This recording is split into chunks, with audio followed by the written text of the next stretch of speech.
आप देख रहे हैं लाइव इंडिया हर पल।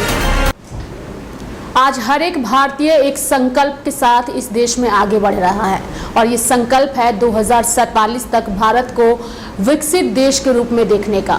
लेकिन क्या आपको लगता है कि भारत का एक विकसित देश का यह सपना देखना हर भारतीय के लिए न केवल उस पल का इंतजार है बल्कि इसमें युवाओं का भी एक बड़ा योगदान है। आज देश में कई ऐसे युवा हैं जो भारत का नाम पूरे विश्व में रोशन कर रहे हैं। अगर हम झारखंड की बात करें तो झारखंड के डोरंडा कॉलेज से पढ़ाई करके राष्ट्रपति से पुरस्कार पाने वाले दिवाकर ने न केवल झारखंड का मान बढ़ाया है बल्कि रांची के लाल के नाम से भी जाने जाते हैं। आज हमारे साथ वो इस कार्यक्रम में मौजूद हैं और उनसे हम युवाओं को लेकर के कई तरह के सवाल करेंगे, चूंकि उन्हें देख करके कई सारे युवा प्रेरित हो रहे हैं कि आखिर कैसे युवा जो है सिर्फ देश का परचम ही ना लहराएं बल्कि अपने कामों से वो सम्मान पाएं जो कि दिवाकर ने पाया है। डोरंडा कॉलेज के छात्र हैं। नमस्कार, आप देखना शुरू कर चुके हैं लाइव इंडिया हर पल। मैं हूं आपके साथ रेखा मिश्रा और आज के इस खास कार्यक्रम में हमारे साथ मौजूद हैं दिवाकर जी। दिवाकर जी, बहुत बहुत स्वागत है आपका हमारे इस कार्यक्रम में। मेरा सबसे पहला सवाल आपसे यही रहेगा, चूंकि राष्ट्रपति से सम्मान आप पा चुके हैं और आपको देख करके अब कई सारे युवा प्रेरित हो रहे हैं। सबसे पहले अपने उस सम्मान के बारे में दर्शकों को बताइए और साथ ही युवाओं को आप क्या संदेश देना चाहिएगा जो आपकी तरह यह सम्मान पाना चाहते हैं। जी नमस्कार, जोहार। और सबसे पहले आपको धन्यवाद कि लाइव इंडिया लाइव में आप मुझे आमंत्रित किए हैं। देश की माननीय राष्ट्रपति महोदया से पुरस्कार पाना हर एक व्यक्ति का सपना होता है जी। और मेरा मानना है कि उस सपना को साकार करने के लिए उस चीज़ के पीछे आपको भागना पड़ेगा, तपना पड़ेगा, तभी आपको वहाँ तक का जो सफ़र है आप तय करेंगे।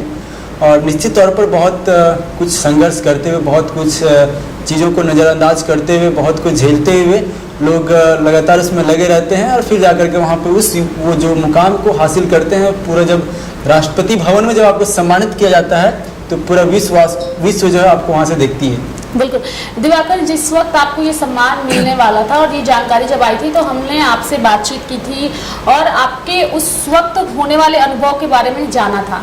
चूंकि अब ये सम्मान आपको मिल चुका है, मैं चाहूँगी कि आप उस अनुभव के बारे में बताइए। जब उस हॉल में आप मौजूद थे, जब आपके नाम का अनाउंसमेंट हुआ, जब आप गए तो कैसा वो अनुभव था, कैसा आप प्रतीत कर रहे थे और किन किन लोगों का ख्याल उस वक्त आपके दिमाग में आ रहा था?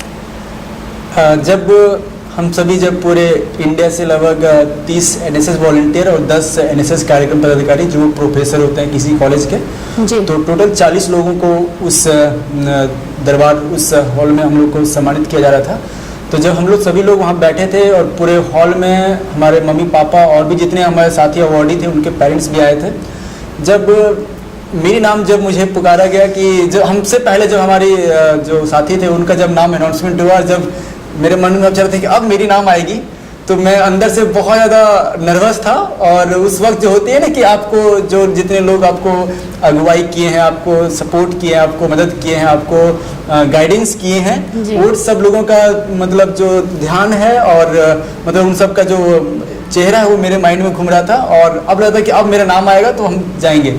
जैसे ही नाम दिवाकर आनंद, डोरंडा कॉलेज, रांची, झारखंड, जैसे ही बुलाया गया तो मैं तुरंत उठा और सभी को अभिवादन करते हुए, जितने ऑडियंस वहाँ बैठे थे, जो भी अधिकारी थे, मंत्री थे, वहाँ से फिर वहाँ पे आगे हम खड़े हुए और फिर वहाँ से महामहिम को सादर नमस्ते करते हुए उसके बाद जो मैंने जो काम किया था उस काम की चर्चा वहाँ पे हो रही थी कि वहाँ पे बताया जाता था कि मैंने क्या क्या वर्क किया। तो जो आप समझिए कि जो आप काम कर रहे हैं और जब आपके काम की जब चर्चा हो रही है तो उस वक्त क्या होता है कि उस वक्त ख्याल आता है कि इस काम को मैंने किया था और इसमें क्या कठिनाई आई थी और तो कितने अच्छे से मैंने काम किया। तो वो सब जो मोमेंट था, जो मैंने प्रीवियस टाइम में जो काम किया था वो सब दिमाग में घूम रहा था।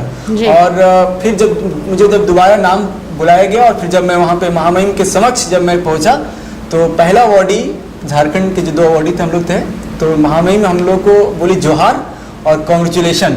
आप जब देखेंगे वीडियो में तो वो मेरे से महामहिम, मेरे से जो राष्ट्रपति महोदया हैं, मेरे से बात कर रही हैं और मैं बहुत खुश हुआ। और पूरे जो उस अवार्ड लेते समय पूरे चेहरे पे मेरे खुशी थी कि आज जब झारखंड की नाम जब राष्ट्रपति भवन में जब बोला जा रहा है तो महामहिम भी बहुत खुश हैं क्योंकि वो राज्यपाल यहाँ के रह चुकी थी और राष्ट्रपति अब वो राष्ट्रपति बन गई हैं और वो झारखंड को अभिवादन किए, झारखंड को जोहार बोले, झारखंड को कॉन्ग्रेचुलेशन बोले। वो सिर्फ दिवाकर आनंद को वो बधाई नहीं दी बल्कि पूरे झारखंड के युवाओं को बधाई दी। बिल्कुल, और झारखंड की पहचान झारखंड की कई सारी चीज़ों से है, जल जंगल और यहाँ की हरियाली से तो है ही, लेकिन एक जो जोहार शब्द है, जोहार का मतलब है नमस्कार। और राष्ट्रपति चूंकि झारखंड की राज्यपाल रह चुकी हैं और उन्होंने दिवाकर का जब सम्मान से पहले इन्हें जोहार कहा तो इन्होंने इसे झारखंड के मान सम्मान की तरह देखा, चूंकि ये झारखंड के दिलो दिमाग में बसा हुआ एक ऐसा शब्द है जिसे हर एक झारखंडी कहता है। दिवाकर चूंकि राष्ट्रपति से क्या पहली बार मिले थे या फिर जब वो झारखंड की राज्यपाल थी, क्या उससे पहले कभी मुलाकात हुई थी आपकी? एक national integration camp Vinoba Bhave विश्वविद्यालय हजारीबाग में आयोजित हुई थी 2020 में, यानी कि वो फरवरी में आयोजित हुई थी। उसके बाद फिर कोरोना आ गया था, तो उस वक्त महामहिम जो है राज्यपाल महोदया के रूप में वहाँ पे मुख्य अतिथि के रूप में समापन समारोह में आई हुई थी। तो उस वक्त हम लोग लगभग झारखंड से लगभग 70 से 80 वॉलंटियर थे, तो उस ग्रुप फोटो हुआ था और उस वक्त से देखने का मौका मिला था। ग्रुप फोटो में एक हिस्सा मैं भी था, थोड़ा सा मेरा चेहरा दिखाई दे रहा था। तो मतलब एक पहली मुलाकात वहाँ पे हुई थी और फिर और उसके बाद होता है राष्ट्रपति भवन में मुलाकात हुई। चलिए, इसके लिए एक बार फिर से आपको ढेर सारी बधाई। दिवाकर, चूंकि यहाँ पर आपसे कुछ सवाल रहेंगे, चूंकि आप एक यूथ हैं और रिप्रेजेंट भी कर रहे हैं, जिस तरीके से आपको सम्मान मिला है, कई सारे यूथ जो है वो आपको देख करके इंस्पायर हो रहे हैं और आपकी तरह अवार्ड पाने की लालसा भी रख रहे हैं।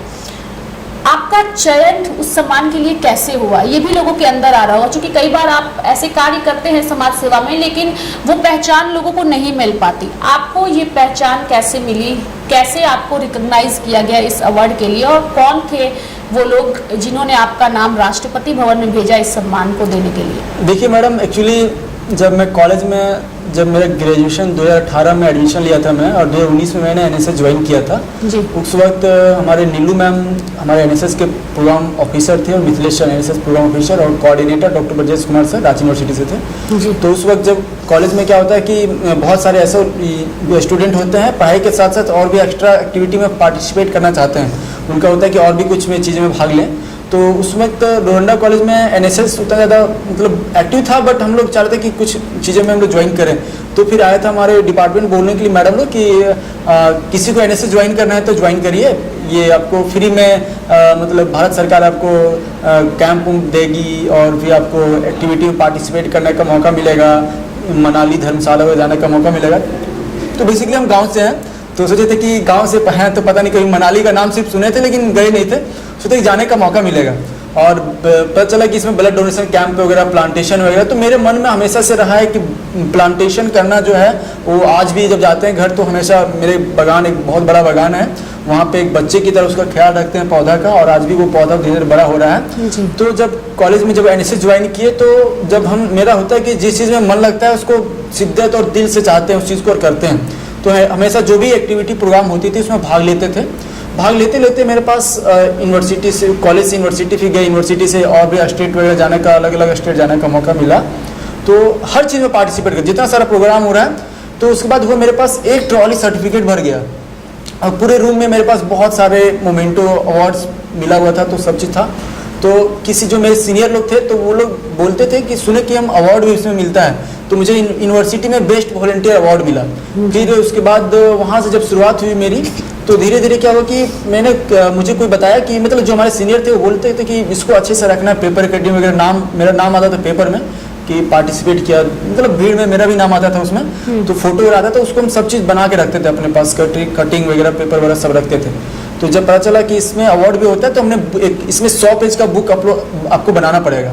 तो वो सारा जो भी एक्टिविटी पार्टिसिपेट जहाँ जहाँ करेंगे, जो पेपर कटिंग वगैरह रहता है सब चीज़ का, वो 100 पेज का बुक बना करके हमने यूनिवर्सिटी में जमा किया।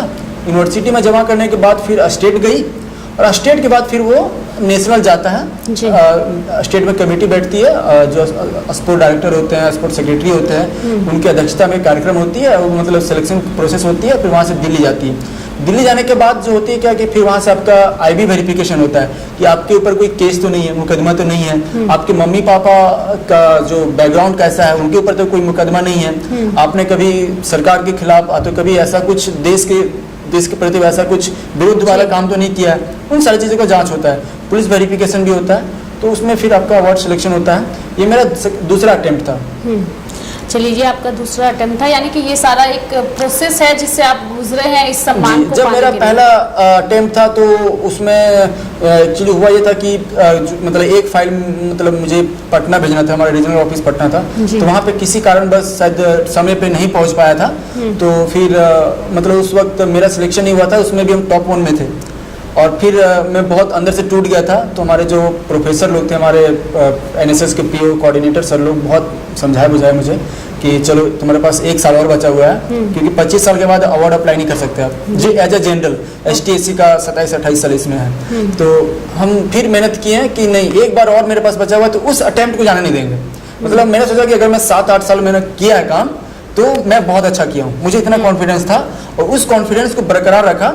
उसके बाद फिर बरकरार रखते हुए फिर मैंने दोबारा मौका मतलब लिया, और जी मतलब होता है ना कि घायल सिर जो होता है और ज़्यादा खूंखार हो जाता है, तो मैं उसको बना के रखा, और फिर अपने अंदर जो गुस्सा था, मतलब समझिए कि जुनून था, गुस्सा था कि नहीं पहुंच पाया, कोई बात नहीं, खत्म हो गया, जुनून था, उसको बना के रखा, और इस बार फिर से तैयारी किया, और इस बार रांची यूनिवर्सिटी को एक के साथ 2 को मिला। बिल्कुल, दीक्षा कुमारी को और दिवाकर छात्रा जी, दोनों ही आप लोग डोरंडा कॉलेज। हाँ, और झारखंड के इतिहास में पहली बार ऐसा हुआ कि एक किसी यूनिवर्सिटी से एक के साथ 2 छात्रों को मिला। चलिए, एक बार फिर से आपको बधाई हो, लेकिन आपसे कुछ और सवाल रहेंगे दिवाकर, चूंकि ये तो हो गई आपकी उपलब्धियां, लेकिन अभी देश के युवा जो हैं कई तरह के सवाल उठा रहे हैं, जैसे नीट पेपर लीक का जो मामला है, चूंकि हमारा सिस्टम जो है कई तरह के सवालों के घेरे में है, और छात्र ये सवाल उठा रहे हैं, और छात्रों का सवाल उठाना कहीं से गलत नहीं है। अगर पक्ष में बैठे नेताओं को ऐसा लग रहा है कि छात्रों के साथ अन्याय नहीं हुआ है, तो अन्याय हुआ है। कई ऐसे छात्र हैं जिन्होंने सालों भर मेहनत की, रात भर मेहनत की, पढ़ाई दी, परीक्षा अच्छा भी हुआ और रिजल्ट का इंतजार था, लेकिन परीक्षा को रद्द कर दिया जाता है, फिर से दोबारा परीक्षा की बात कही जाती है। ये सिस्टम की मार जो छात्र झेल रहे हैं, हमारे देश के यूथ झेल रहे हैं, एज ए यूथ आप कैसे देखते हैं? चूंकि अगर आप भी उस लाइन में जाते हैं तो शायद आप भी उन सारी परेशानियों से गुजरेंगे, तो एज ए यूथ आप इसे कैसे देखते हैं? देखिए मैडम, गुजरेंगे नहीं, मैं गुजर चुका हूँ। जब मैंने बताया कि मैंने पहला अटेम्प्ट दिया तो वहाँ मैंने सिलेक्शन, मेरा सफलता मुझे नहीं मिली, दूसरे बार में सफलता मिली। जब मैं, चाहे वो नीट हो चाहे कोई भी एग्जाम हो, जब वो पेपर लीक होती है तो समझिए कि वो सिर्फ पेपर लीक नहीं है, वो एक परिवार का सपना होता है, एक बच्चों का सपना होता है जो टूट जाता है, उम्मीद टूट जाती है। कोई गरीब परिवार से जो आते हैं, मैं मतलब देखा जाए तो गरीब परिवार से जो आते हैं और जो लगातार उतने साल तक अपने बच्चों को पढ़ाते हैं, वो समझिए कि फिर पैसा खर्च करते हैं, उम्मीद रहता है कि मेरा बच्चा इस बार सफलता पा लेगा। वह बच्चा बहुत मेहनत करने के बावजूद अगर उसको इस तरह का चीज़ों का अगर सामना करते हुए, मतलब उस बच्चे की गलती ना होकर के किसी और की गलती के कारण उनको जो ये समस्या का सामना करना पड़ता है, समझिए वो बच्चा अंदर से टूट जाता है। उसको मतलब दोबारा फैमिली, अपने परिवार को मतलब परिवार के सामने चेहरा दिखाने का लायक नहीं रहता है कि मेरी गलती ना होकर के जिसकी सजा मुझे मिल रही है। मतलब ये जो है मामला बहुत, जितनी निंदा की जाए बहुत कम है, क्योंकि देश शिक्षा और रोजगार, जो सरकार है शिक्षा और रोजगार पे बहुत ज़्यादा इसको ध्यान देनी चाहिए। इसमें किसी तरह का भी, कोई भी तरह का इसमें गलती चूक नहीं होनी चाहिए, मेरा मानना ये है। क्योंकि अगर किसी का भविष्य, हमारा जो भारत है वो हमसे जितना मेरा जो भविष्य है उससे जुड़ा हुआ भारत का भविष्य है। हम जो युवा हैं, हम युवाओं से भारत है। मतलब देखा जाए तो हम युवा बढ़ेंगे तो हमारा भारत का नाम होगा। तो ये जब हमारा बच्चा, जब हमारा देश का बच्चा जब वो किसी भी एग्जाम में अच्छा सफलता पाता है तो हमारे देश का जो लिटरेसी है वो आगे बढ़ेगा। यहाँ पे धीरे धीरे लोगों को रोजगार मिलेगी, तो वो चीज़ें थोड़ा सा मुझे दुख है, बहुत ज़्यादा दुख है, थोड़ा नहीं बहुत ज़्यादा। दिवाकर जी देखिए, कुछ ऐसे सवाल है जो शायद आपसे नहीं करने चाहिए, लेकिन एज ए यूथ मैं आपसे इसलिए करना चाहूँगी क्योंकि सोशल मीडिया का जमाना है और सोशल मीडिया पर लोग अपनी प्रतिक्रियाएं निकालते हैं। राजनीति में बैठे दिग्गज नेता कहते तो हैं कि हम युवाओं के साथ हैं और युवाओं के हित में बात करते हैं। एक सवाल रहेगा राजनीति से रिलेटेड, राघव चड्ढा उन्हें यूथ लीडर की तरह देख रहे थे, सोशल मीडिया पर उनके काम की सराहना हो रही थी, आम लोगों के हितों की बात उठाते थे, और जैसे ही वह बीजेपी में शामिल हुए कई तरह के युवाओं ने सवाल उठाया है। चूंकि युवाओं का क्या सवाल उठाना गलत है या राघव चड्ढा गलत है, या राघव चड्ढा खुद को बता नहीं पाए कि उनकी राजनीति कैसी है? यानी कि राजनीति की आड़ में ये जो राजनेता पॉलिटिक्स करते हैं युवाओं के सम्मान के साथ या उनके इमोशन के साथ और फिर उसे तोड़ देना अपने फायदे के लिए, इसे आप कैसे देखते हैं? देखिए मैडम, मैं थोड़ा सा दिलचस्प तो रखता हूँ पॉलिटिकल जो बातें हैं, मैं मतलब देश मतलब हर चीज़ों में युवाओं को रखनी चाहिए, नॉलेज रखनी चाहिए। लेकिन मेरा जो मानना है, आप सही बात बोली कि जब तक राघव चड्ढा जी जब तक बीजेपी में नहीं गए तब तक कई मुद्दे उठाए और कई मुद्दा का उठाने के बाद उस पर काम भी किया गया। जैसे वही भी जो कैंटीन वगैरह एयरपोर्ट में है, रांची एयरपोर्ट पर भी खुला। जी खुला। तो अब मतलब मैं कहीं भी ऐसा भी सुना हूँ कि जब आप अब जिस पार्टी में रहते हैं और उस पार्टी में रहते हुए आप सरकार पे सवाल नहीं उठा सकते हैं, ये भी मैं कहीं ना कहीं सुना हूँ और दिखा मतलब जिसको समझता हूँ।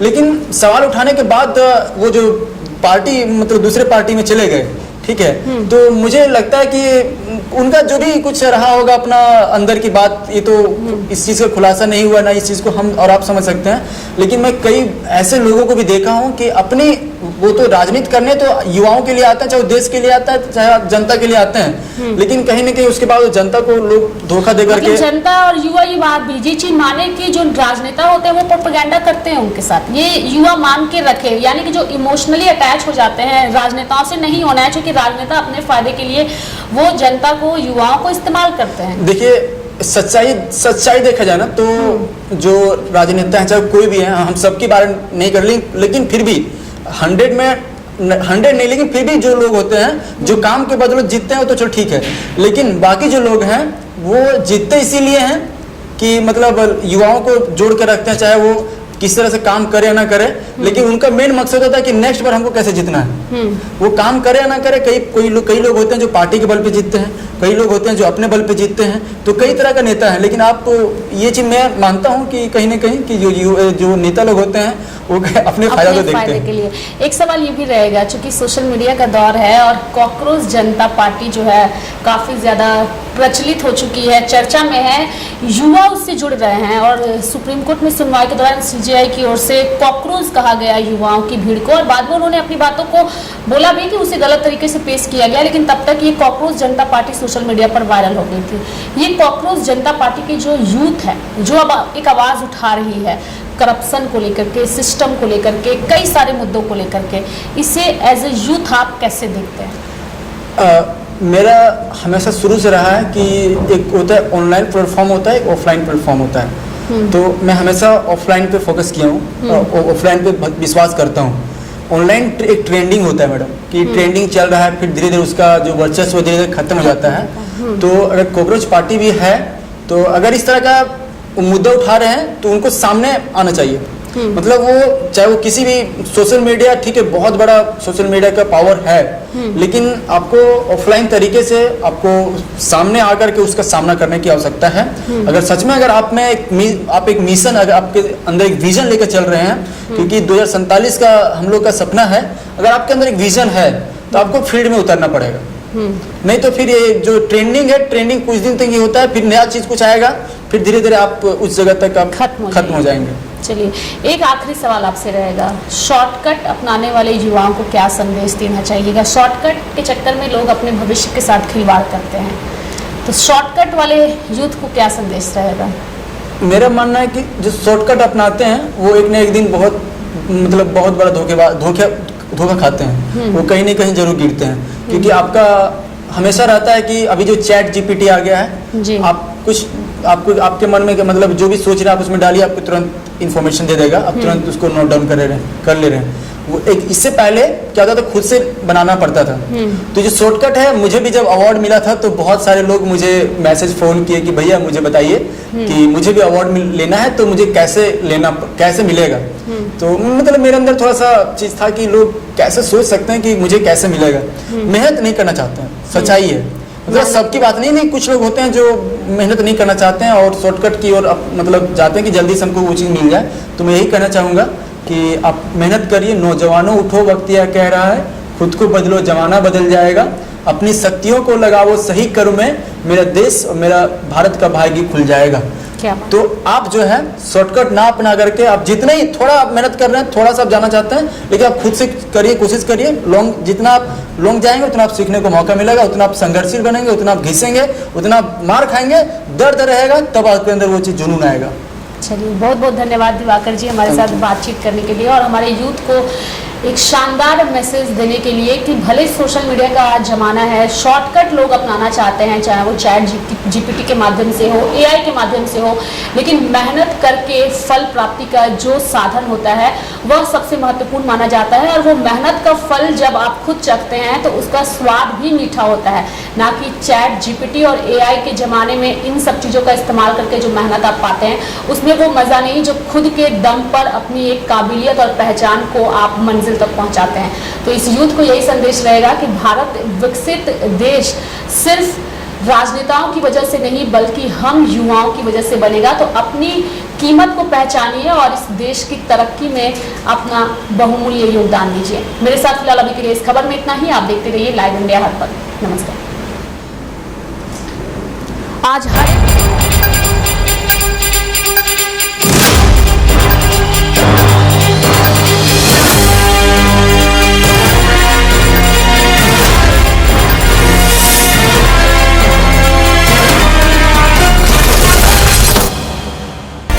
आप देख रहे हैं लाइव इंडिया हर पल।